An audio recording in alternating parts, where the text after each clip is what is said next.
Pregnant Beggar was asking for help, but then one woman followed her. But before we start, please make sure you subscribe if you haven't already. Hit the notification bell and smash that like button. We really appreciate your continuous support. She just couldn't keep her eyes off this heavily pregnant woman. It seemed like her worst nightmare, but something in her gut feeling was bugging her and she couldn't shake it off. If she followed it through, would she be made a fool of? A lot of thoughts were going through her mind, but then maybe she was just overthinking it all. But then again, what if that woman's in danger? She decided to follow her and find out more. She had no idea what the web of lies she would uncover. Just like any other day, Melissa Smith was doing work in San Diego, California, her hometown, running some errands locally, seeing the same friendly faces when she walks into the different stores, but there was someone else she also expected to see too. A young woman who'd become part of the local scenery in a way as she stood outside the shopping center begging, with her young son and a bulging pregnant belly. This time, she saw the young woman and her son begin to move to another spot. Since the poor woman had no option but to live on the street, Melissa thought she must have just decided to move to a better spot to get more cash. In the daytime, she'd usually just occupy a small space near the East Lake Village Center, a shopping complex with grocery stores, dentists, florists, jewelry stores, restaurants, salons, vintage stores, clothing departments, and sweet shops. People with a pocket full of change would be walking around all day long. The woman must know that people would come forward to help her with the money, especially when they'd seen the baby bump. But she couldn't have known or even imagined that she had now caught someone's eye, Melissa's. California is known for its impressive architecture, Hollywood, beautiful weather, national parks, yet next to all the wealth of California, sadly, it's also known for the high number of people who are homeless. But Melissa also knew there were a few hacks about too and didn't want to be fooled. She noticed the pregnant woman every time she'd go shopping and couldn't help it. It made me feel bad. There's a lady who's pregnant and also has a little boy who's down on her luck, she explained. Every time Melissa went shopping, she'd see the pregnant woman standing in the sun for hours wearing stained clothes. Usually she'd be alone, but sometimes a strange man was there to accompany her. Melissa thought he might be her husband. The shoppers would offer her sandwiches, drinks, and frequently some change, and she soon became a well-known face around the shopping center. The whole setup of a young pregnant woman with a young son definitely tugged at people's heartstrings. On this day in particular, Melissa couldn't shake off this gut feeling something was up. Melissa felt sorry for the woman. No one wants to beg, she thought. She must be in a terrible situation. She wasn't just homeless, but also had a family she needs to feed. Every time Melissa went shopping, she'd pass this woman, and this happened for a couple of months. Melissa thought that if the woman's begging out in the blazing sun every day while pregnant, she must be in dire need. But Melissa felt this nagging doubt in her mind. It seems that the beggar was experienced and had an idea on how to gain everyone's attention. She knew the situation that she was in would make everyone feel sorry. The storyline of a mother fighting for survival with her small son was just something people couldn't ignore. Another effective method to make sure people noticed her was holding a cardboard sign saying "Please help," written in bland ink, and holding it right above the bump. It seems that the beggar was experienced and had an idea how to gain everyone's attention. She knew the situation she was in would make everyone feel sorry. The storyline of a mother fighting for survival with her small son was just something people couldn't ignore. Another effective method to make sure people noticed her was holding a cardboard sign saying "Please help," written in bland ink and holding it right above the bump. People who didn't feel sorry for her or her soon would feel sorry for her unborn child. Maybe the whole story was legit, but Melissa just had to make sure. Melissa lived near to the shopping complex and she'd often visit the center in the afternoons. On this day, Melissa ran in to grab some things from the shops just before closing time, but noticed the pregnant beggar wasn't in her spot. Melissa felt worried for her and just hoped everything was fine with the woman, her son, and her child. While she got back to her car, she noticed she was running low on gas, so she decided to stop by the nearest gas station across the road. As she pulled into the gas station, something caught her eye that spurred her into investigative mode immediately. Melissa realized the beggar woman was standing at one of the sides of the complex. She was trying to manage to get a little more money before finally getting back home. Suddenly, a vehicle came around the corner and started moving towards the beggar at full speed. There was a lot of questions going through Melissa's mind. Who was the driver? Was the pregnant lady in trouble? Where was her little son? She continued to watch, thinking of the woman's safety, but she seemed to get into the nice car willingly. Melissa watched what was happening and began feeling more and more confused. The man she'd assumed to be the beggar's partner was the one driving. That in itself may not have been surprising, but the car he drove was. He was driving a Mercedes-Benz, which is considered a luxury brand and is known for expensive price tags and high-quality leather interiors. Melissa felt adamant she should take action. Surely, she had no idea she was going to make it to headlines. She saw them all sitting in the beautiful Mercedes-Benz and drive off together. To her surprise, the car was spotless and an expensive model, as if it was brand new. Without a second thought, Melissa got into her car and started following. She made sure to record everything on her phone. When she was able to catch up with them, she saw that they were chatting and laughing in the car together, and the little boy was in the front seat too. Melissa felt this was a con, and full of anger, she just didn't want to let them get away with this. She knew that as a responsible person, she should bring this to everyone's attention. She had no idea what would come next. Melissa continued following them for a bit longer and was surprised when they stopped in front of a different shopping center, where the beggar and the boy came out of the car and started doing the same thing. She saw her sitting there with a board, and the man drove away again. Melissa knew all this time something was really wrong, but she still had no idea how deep this whole mess went and that the authorities would soon be involved.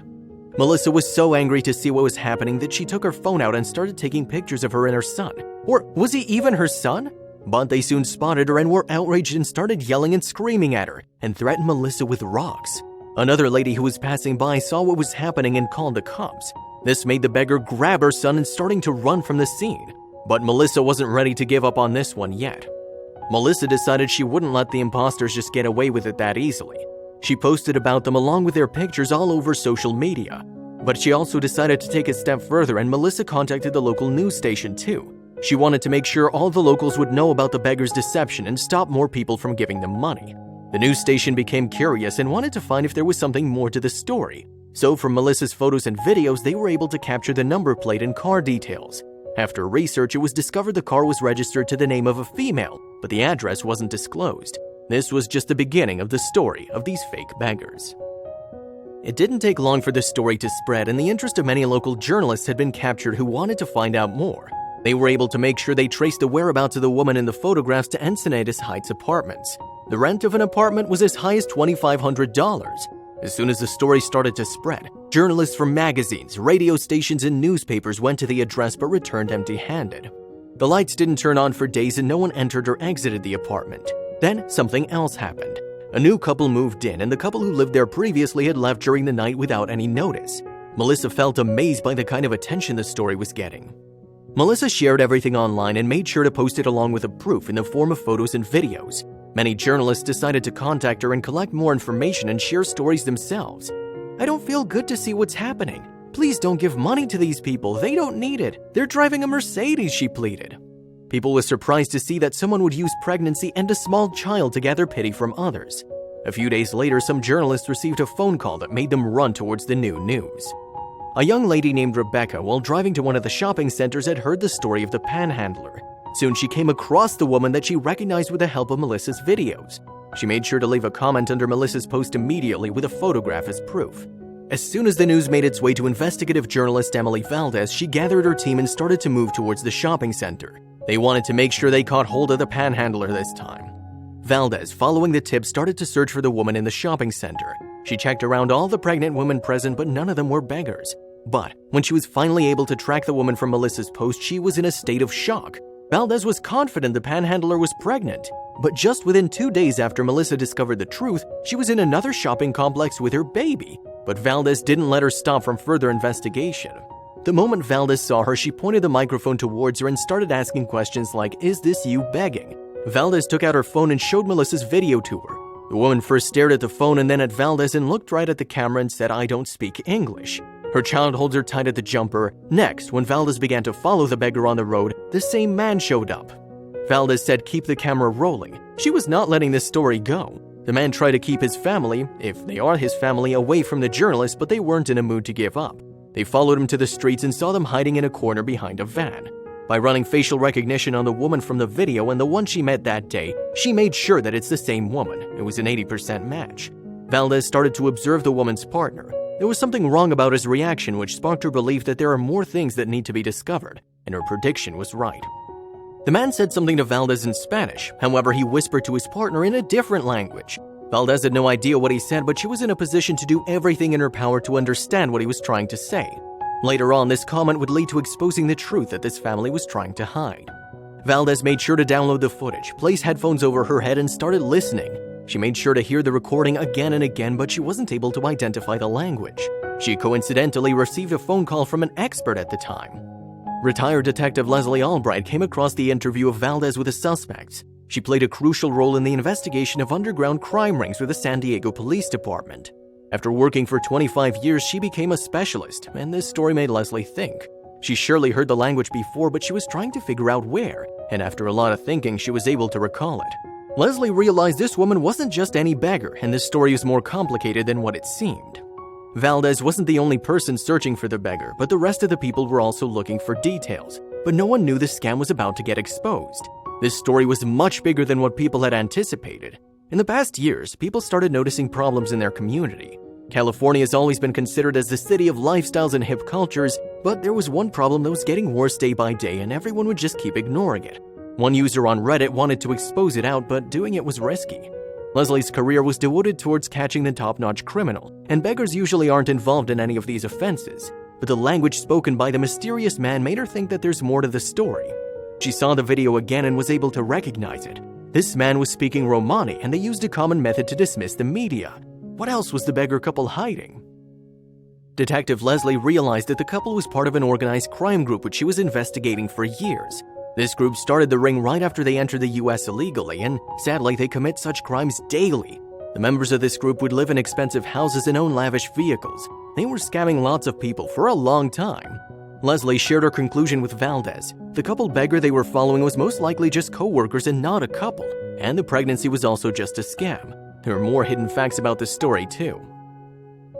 It's been a long time that authorities were trying to catch them and hold them up, but they were so smart that they'd keep changing their locations. As soon as someone would notice and catch on to them, they would just pack their bags and flee.